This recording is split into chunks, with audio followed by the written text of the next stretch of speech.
Hi guys, happy Sunday with Satan. So, I am not able to go live for a week because one of my older videos on Lilith and certain forms of magic were considered community strikes.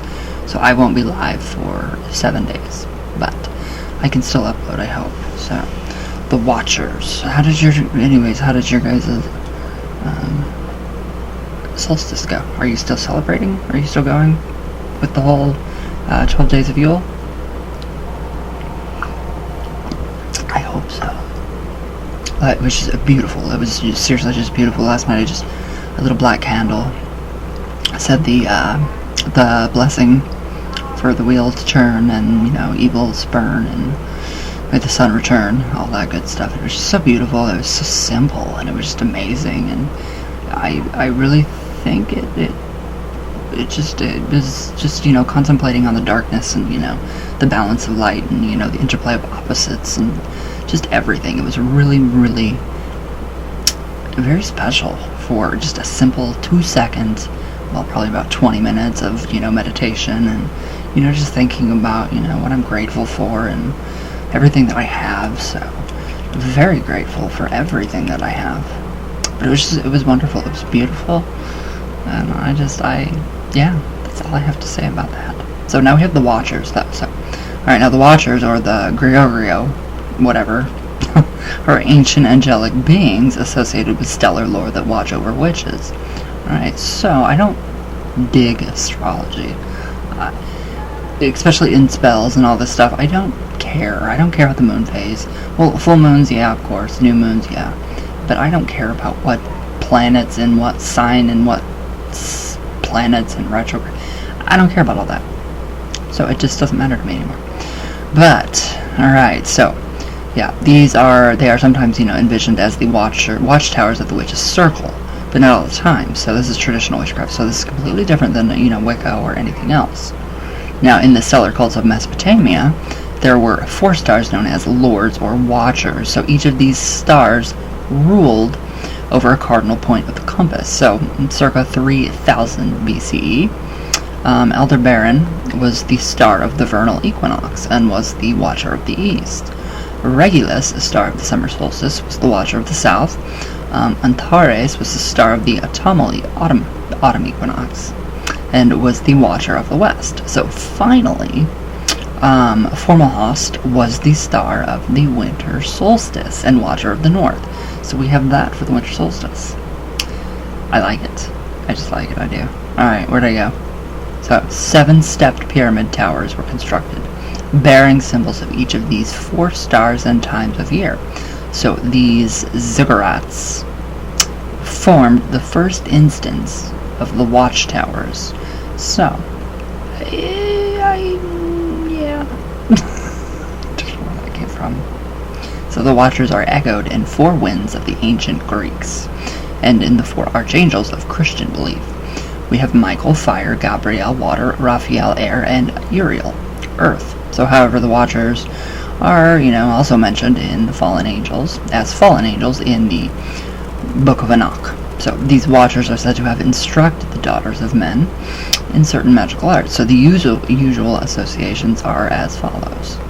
We have Archiel, as signs of the earth; Armaros, enchantments; Azazel, masking, smithing, and black or witchcraft; Barquel, astrology; Ezekiel, sign of the clouds; Gadriel, making weapons; Kokobeel, stellar lore; Penny. Wow, what these weird. Penny Mew, written spells; Sariel, lunar magic; Semjaza, herbal magic; and Shamshil, solar magic. Yeah, obviously those are Hebrew. Or Greek, whatever. I don't know. So these Enochian watchers are said to have mated with the daughters of men and produced a race of giants, the Nephilim, who were gifted with magical powers. So These Nephilim possessed odd genetic traits that are similar to the witches' marks of old, such as giantism, extra teeth, and supplementary nipples. Added nipples. Indeed, some modern witches still claim descent from certain specific fallen angels. So they actually claim descent from these fallen angels. So let's see about this. Alright, so, well, this is for Lilith.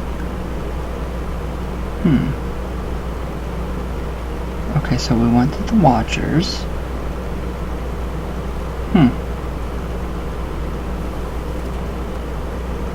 Yeah, that's pretty... I mean, that would go right into the line of Cain and the Nephilim. So, I mean, that's very, there. So, yeah. There we go. That's great. It's great enough. Good enough. I don't know. I understand that. I understand it from modern magic. That's pretty, it's pretty evident in modern magic that we have the Watchers, and, it gives you the different names, the Hebrew names of God, and so you can actually go back to Modern Magic by Donald Michael Craig, and you can find those different names and how to actually pronunciate them, which, I have a really hard time doing. So, alright, now we have the ancestors, and since, we are celebrating the solstice, the ancestors are very important to keep in mind. So, a little bit about the ancestors. The most important link that a witch makes is the one that links him or her to the ancestors of the tradition. So the link is the red thread. Okay, so once made, it cannot be severed except by the will of the witch alone. It is this link that creates a witch in our tradition. It is the link that creates us as a family. So the ancestors are more than just names on our family tree. They are the guardians and guides that shape our practice from the other side. They are our allies in magic and our protectors in spirit. So although no one can truly claim full knowledge of what happens to our spirits after our bodies expire, we believe that the spirit and the eternal soul continues on. So the eternal soul flies from us to the shining realm of the ancients, the land of Fae, Elfheim, the Isle of Apples, Avalon, where it takes its repose. So this expression of the soul lives in our bones, and it is for that reason that we honor our ancestors through the symbolism of bones. So, the spirit and expression of our ego and self may wander here for a time after death. So, creating the phenomena we recognize as ghosts, or it may return to the source, the great cauldron, from which we are reborn anew. I like this. So, I really like this. So, of special interest to us are the mighty dead. So, these are the dead that have returned to the cauldron and have retained themselves in whole, both spirit and eternal body, or soul, not body. So, through many lives. They are the great heroes, the heroines, and the myth and history. Their influence shapes our world, and their guidance can teach us much. So, it's basically our universal archetypes. That's basically what that is. So we access the ancestors by honoring them in word and deed. The names we take are a litany of generations before us. We make offerings to the dead throughout the year, and especially when the veil is thinnest at Samhain, or now, we learn to tap the bone to create communication with our guiding ancestors through meditation and offerings.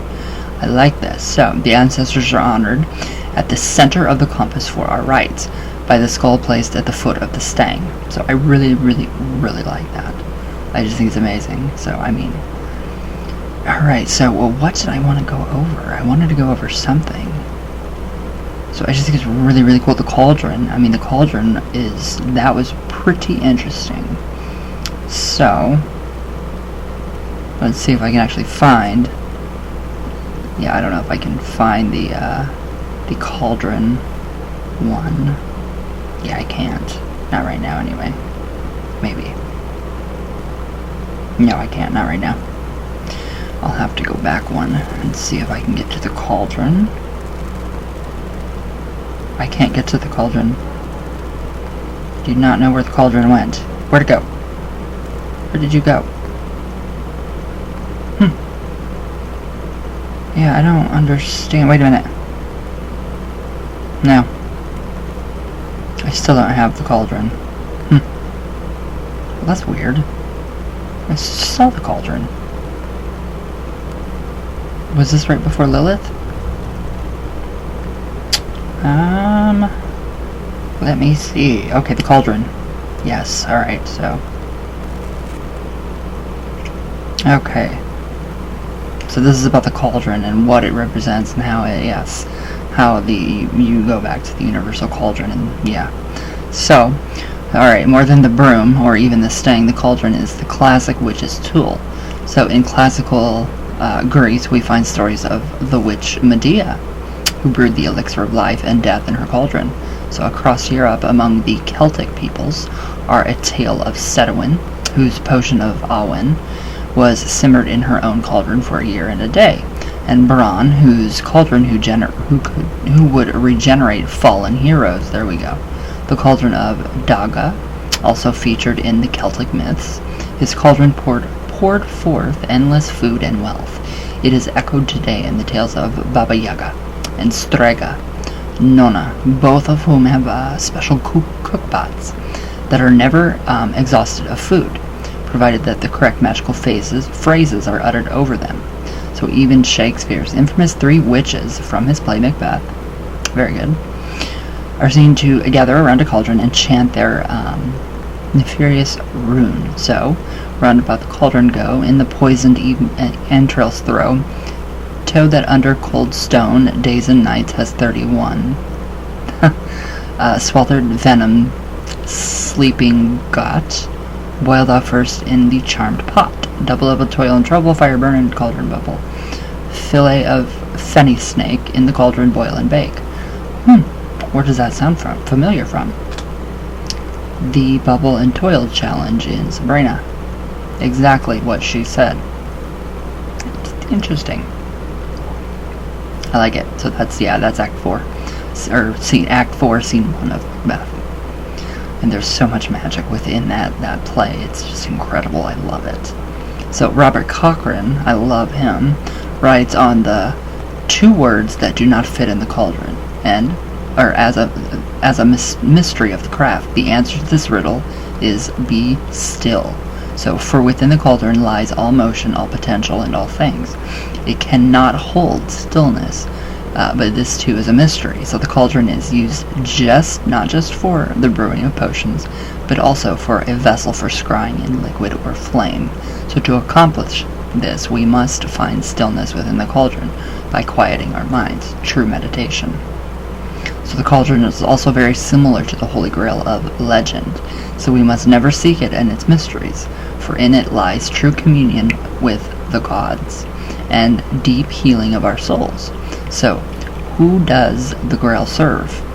Is the riddle traditionally associated with this quest. So, the Grail serves all who seek it with honest intent. Honest intent. So, for it's only in not questing for the mystery that it serves no one. So, this is cool. I like this quote right here. In fate and the overcoming of fate lies the true Grail. Robert Cochrane. I love him. He's amazing. So in our tradition, though, the cauldron is associated with the Grail Queen of the Silver Castle. So, as Cetawin or Babylon. So we drink deeply of her bloody cup and rejoice in the coming of the season of the witch at the autumn equinox. So the autumn equinox is the season of the witch. Yeah, I think every season is the season of the witch. So I thought that was pretty interesting. So yeah, I like that. I really do. I like that. I love the cauldron idea. I think it's pretty interesting. Now weather magic. Let's see what's going on with some weather magic. Ooh. Alright, so we'll just get into a little bit of this, and well, yeah. Alright, so weather magic. Witches were once believed to be able to raise the wind at their pleasure. So, in a confession made at Cauldron in Nairnshire in the year 1662,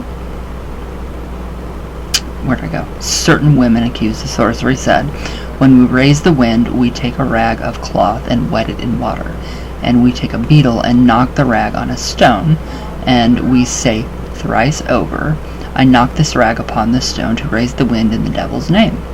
It shall not lie until I please again. When the wind was allayed, the rag was left dry. I wonder how true that. I wonder how just much that works. I don't know.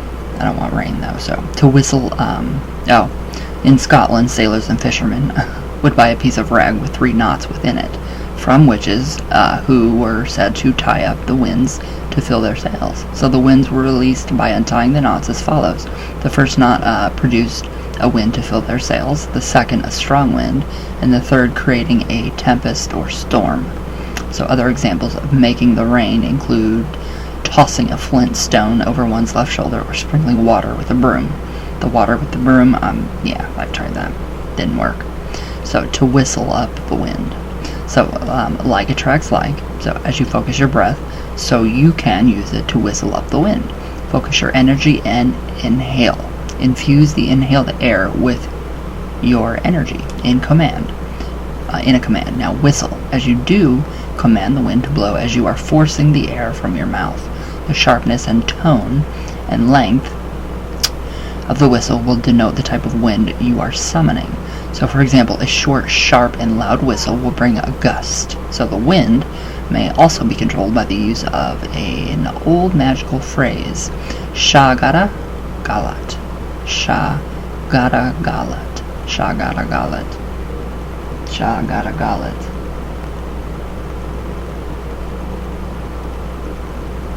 A little breeze. I mean, I don't know if that was natural or whatever. So, when used with the proper concentration and will, these magic words will bring up the wind and will call in magic. That's really interesting. That's interesting. That's incredibly fun.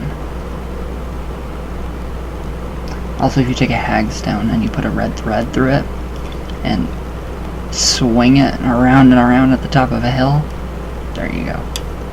I like that. That's pretty cool. So, cutting a storm. So this spell should be kept for diverting severe weather only. So to cut a storm, you will need your black-handled knife. Focus on becoming at one with the oncoming storm. And when you feel the rush of the thunderstorm within you, run screaming at the approaching storm. I can do that. I'm good at that. I'm good at screaming and yelling and when I'm cleansing and blessing. So why not? So, okay, brandishing your knife. Plunge the knife into the earth with the blade facing the wind. So as you do this, visualize the storm being cut in two and diverting itself around you. So, that's pretty interesting. When I was in junior high, we all, wanted snow, and we all focused and did a group working, and it was pretty interesting, and it actually did snow the next day, and it wasn't supposed to at all. It was pretty actually warm. But it did. It snowed, so it was pretty interesting. I was still living here. It was just amazing. It was really neat. So, all right, guys. Yeah, I just think that's really, really neat. I love this idea. I love what we have gone through, how we have come along. I don't know what part this is, so I will have to look.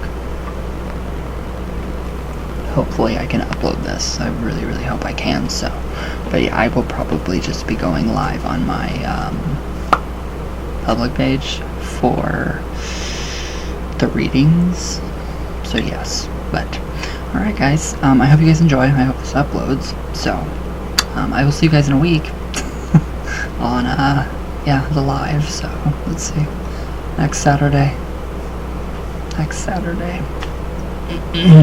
But alright, guys, yes, happy Yule, yes, solstice blessings to you all. I love you all with all my heart, all the way from Venus, all the way back down, and I will see you all tomorrow.